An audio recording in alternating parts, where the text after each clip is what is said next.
preserved my youth. Not only did it capture my goals, it told me the truth. Conversate for a few, cause in a few. I let them know we missing you. The love is unconditional. Wave your hands once a land and we family. We got a world premiere right here, now get lost. So off we go, let the trumpets blow. And hold on, because the driver of the mission is a pro.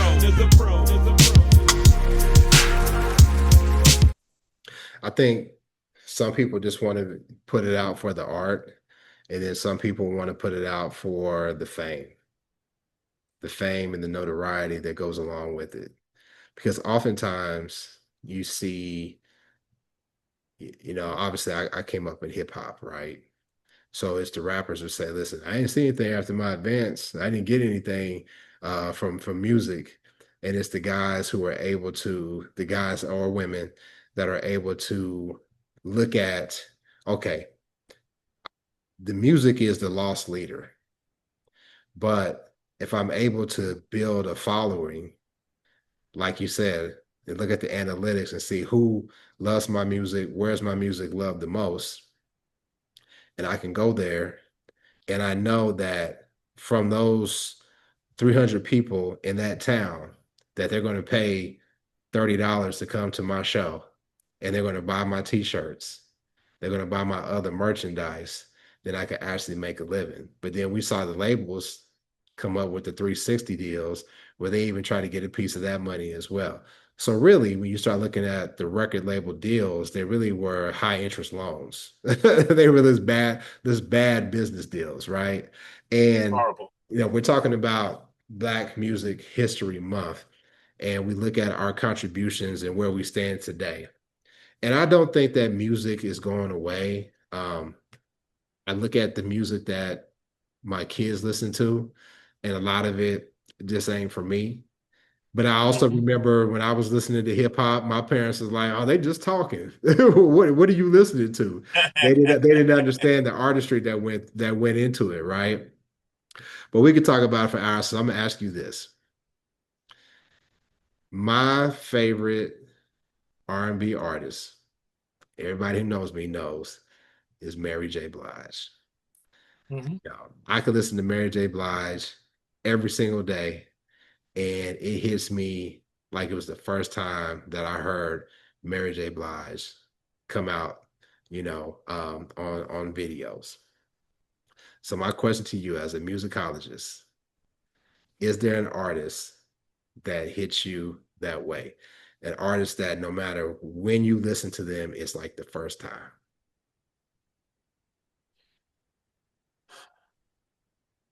Slave. Really? Man, listen. Wait, I just laugh because I think I'm 14, 1979.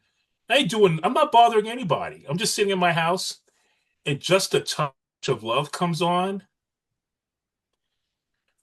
Marvin, I went and got an index card to make sure I write down who the hell is this and what is this. It was too much. I'm 14. Remember I told you I really started getting into guitar at 15. I got an index card to write down the name of the group and the song. When I hear that song today, it'll stop me in my tracks. Because, I love Earth, Wind, and Fire. That was the first record that I personally bought. All in All was the first one, okay? But Slave, Just a Touch, Watching You, too much. And you know what's crazy, man? What I miss about music, like I said, I'm not a musicologist. I just try to act like one on the internet. What I miss the most about music is the album liners. And, when he went from my dad's 45s and his records to, I remember the Lakeside Fantastic. I think that there was a record, another song was Fantastic Voyage. I think the actual album was either called Lakeside or it was called Fantastic Voyage. But when you open it up, it was a map, like an Indiana Jones map where you could go to like different songs or whatever. And I remember like listening to Mtume, You, Me, and He, and like just reading just because we didn't have access to Cartoon Network, so you just had to find some way to entertain yourself as a kid. So I would just read the album liners, and as I grew older, and I would buy music, I would buy tapes, I would buy the CDs, and then I would look at who's playing bass on this song, who's playing lead guitar, who's playing rhythm, right? Damn, like who produced this? And I would just see the names, and I would just it would send me on different things. Okay, they produced this, or what else have they produced, right? And you can't really get that now because Yeah, I get it. everything's just you just on Spotify and just play, and they just give you like, oh, a little bit about the artist, and it's a paragraph. But what about the people that helped make that song happen? And don't you miss that? You just jogged that memory out of me when you're talking about getting a note card. Because I remember listening to Troop, and they did their remake of the Jacksons. All I do is think of you. And I remember writing the lyrics down and saying, like, when I go to school, I'm gonna find a young girl that I think is cute, and I'm gonna recite this to her, right? She's gonna be my girlfriend. I'm with you. I mean, no, I'm telling you, Marvin, I just remember how that song hit me. I can't tell you. I'm just sitting in the apartment I lived in. Bow, bow, bow, bow, bow. I was like, what the hell? And too much. In grad school and in Connecticut, 1991, man, talk about a girl. I was in love with this girl. And you know what song made me think it's going to happen? It's going to happen. You know what song it was? It was Your Body Can't Lie to Me. Okay. All right. And I had to have this Jamaican brother say, "Can you explain to me what Shabba Ranks is saying? Because I don't understand what he's saying." Yeah, man. All right, last You question. know? Because I said that was the last one. But you're a guitarist, right? Mhm. Top 3 lead guitarists. The top 3, I still go with Rosetta Okay. without fail. You have to do Hendrix without fail. And you have to understand the significance of Ray Parker Jr. See, I didn't see that coming. Now, Oh, I slept on Ray Parker. I slept on Ray Parker Jr. because, again, and you're gonna shame me no. because we talked about disco earlier on, and I said I just associated disco with the Bee Gees, and you were like, "Why?" Yeah. As a kid, when I look at Ray Parker Jr., you know where I'm going, Ghostbusters. And I'm thinking like, oh, he's a one-hit wonder. He made this song, Ghostbusters, right? But then when I look back on it, I said, wait a minute. Ray Parker Jr. was producing for New Edition. He was doing, he was a bad man. But I never associated him as a guitarist. See, I thought you would have went with like Ernie Isley. No. Ray Parker Jr. It's your night to get down. And Marvin, this is the worst part about me. If you and I were hanging at like one of my music conventions Mhm. and I ran into like a hero, I start singing their songs. It's horrible. Like when I meet them. Tad When bit, I met tad, Ray tad Parker bit, tad bit Jr., embarrassing, but you know what? It's okay though. Yeah. oh my God, it's so bad. And I remember when I met him, and I was like, Mr. Parker. And I was like, it's your night to get down. To myself. No, but Jack and Jill, all that stuff, a significant brother that we don't talk about enough because he himself is understated, Mhm. right? He doesn't need the, but he's significant. You got to remember the sister, Rosetta. You understand Hendrix is a given, but Ray Parker, talk about for me, Mhm. those are the 3 heavy hitters for Okay. me. Well, man, I appreciate you coming on the show, man. I probably could talk to you for a couple of hours because you've been educating me as a musicologist, and I'm gonna call you future Dr. Ernie Jackson because Mhm. you're real close. And next time I have you on the show, you're gonna be Dr. Ernie Jackson, right? The musicologist.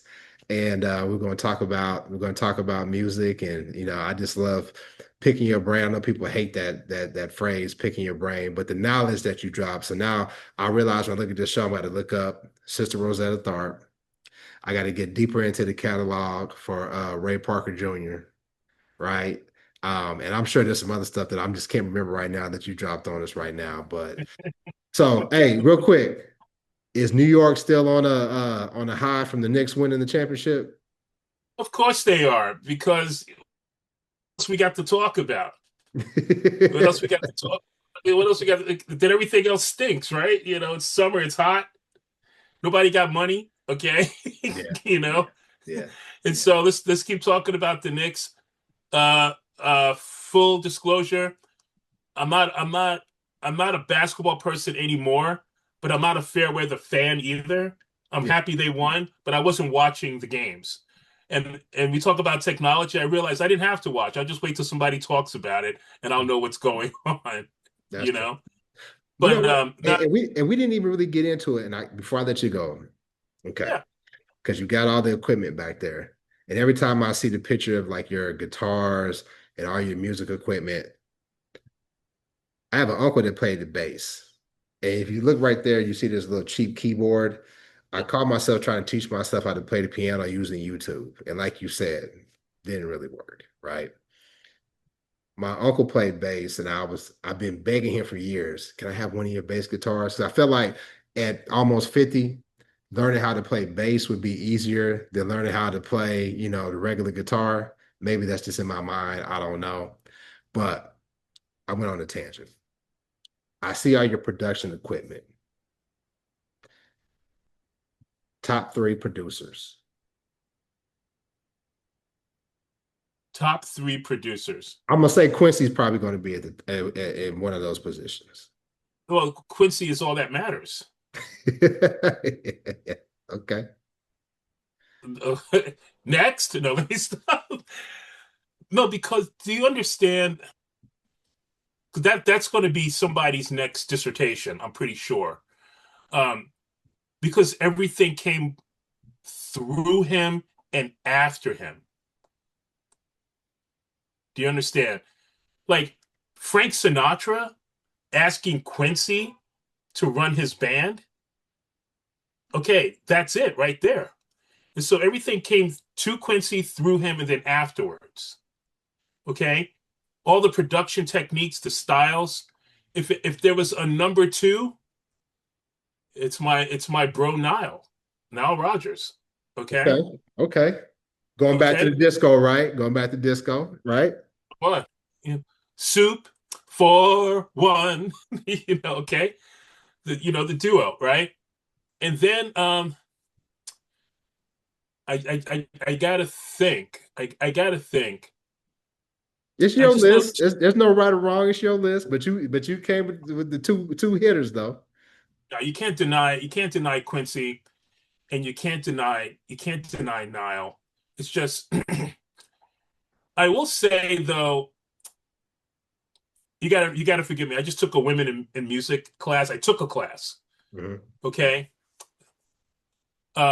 Sylvia Robinson, right? Okay. Yeah. You, you got to acknowledge, man. But You was know she what a I'm saying? producer or was she more so like an EP, somebody to put the right people in the right places? We have to remember the significant role of the producer was the idea person. Okay, it was not the hands-on person like they have today. Oh, I produced that track. No, the producer was the idea man, idea person. The engineer was the hands-on, the controls. When I think of Sylvia Robinson, she had that vision. She made that happen. Quincy told Michael, this is how we're going to do it. Okay? Nile and Bernard did it. They had the vision. There's a quote that Nile said, we just happened to be lucky that disco was happening. If country and western were happening, we would have done that. That's what he said. Mm. So those are my three. Quincy, Nile, and the vision of Sylvia Robinson. Okay. All right. Sounds good. Then I'm gonna put number 4, Isaac Hayes, since we talked about Stax Museum. I'll put him in there as number 4. But I thought, I tell you, do me a solid today. okay. Sit with your eyes closed and just do Walk On By with the Bar-Kays full 12-minute length version. Okay. I'll do it. I'll do it. All right, man. We could talk forever, but I'm gonna have you back I on the need to show, come man. visit you. I need to take a trip and come visit you and sit. I'll meet Nah. you in Memphis and we'll go get barbecue. Well, I'm from the KC area, so I don't really fool with Memphis barbecue. You know what I'm saying? 'Cause we're barbecue Oh, styles I'm where I'm from. sorry. But what I will do is come to NYC so I can be like a little kid looking at all your studio equipment and all the guitars that you got. I mean, we could talk forever, but listen, and we'll make that happen. I'll get to NYC so we can hang out Yes. there. But listen, future Dr. Ernie Jackson, thank you for coming on to talk about music. This is Black Music History Month, the month of June. You know how we do on Conversate. We talk about everything Black, and Conversate, for you educated Negroes, stands for communicate, converse, and relate. Go to YouTube, click that bell icon so you can be notified of upcoming episodes. Subscribe on Facebook and Instagram. Make sure you tell a friend about the show. We'll house you next time. Peace. Peace and blessings.